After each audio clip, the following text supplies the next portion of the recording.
Hello. Welcome to this evening's Hussey-Mayfield Memorial Public Library's evening read aloud of Black Beauty by Anna Sewell. I'm Miss Kelly, and I'm going to be reading chapter 26 tonight, called How It Ended. Last night we left off with a very upsetting story about how Mr. Smith had ridden Black Beauty too hard while Black Beauty had an injured foot.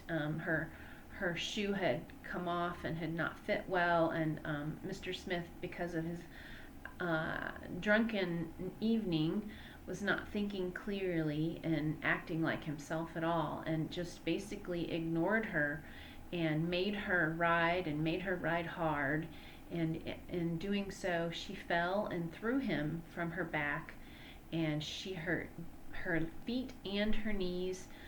She's very feeble and hurting, and she threw him in the course of all of this, and he fell, and he has been laying motionless on the ground. So let's see what happens next. How it ended. It must have been nearly midnight when I heard at a great distance the sound of a horse's feet. Sometimes the sound died away, then it grew clearer again and nearer. The road to Earlshall led through woods that belonged to the Earl. The sound came in that direction, and I hoped it might be someone coming in search of us. As the sound came nearer and nearer, I was almost sure I could distinguish Ginger's step. A little nearer still, and I could tell she was in the dog-cart.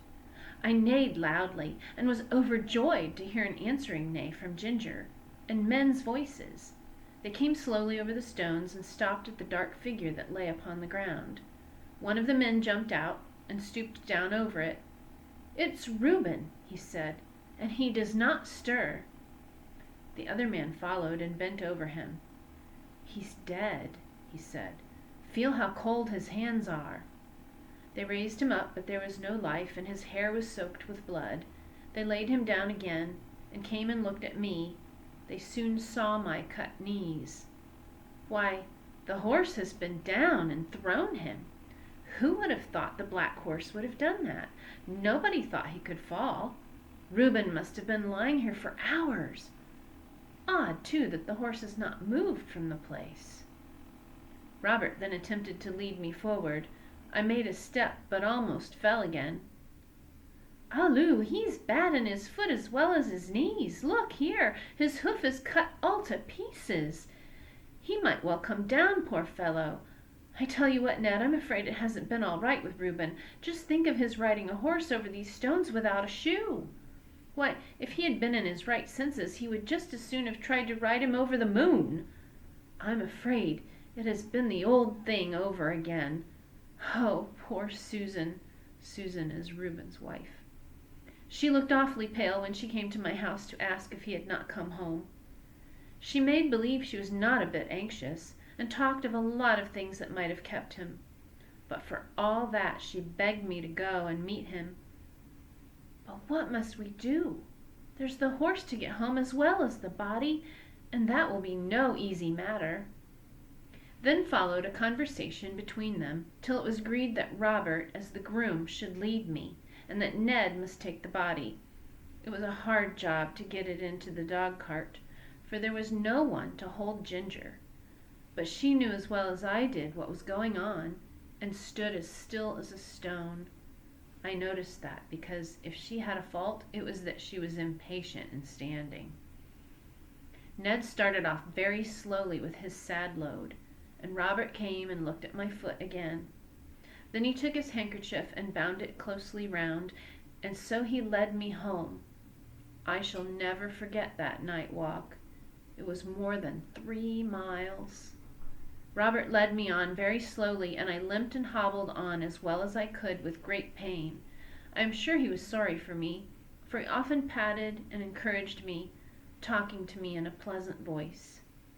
At last I reached my own box and had some corn, and after Robert had wrapped up my knees in wet cloths, he tied up my foot in a bran poultice to draw out the heat and cleanse it before the horse doctor saw it in the morning, and I managed to get myself down on the straw and slept in spite of the pain.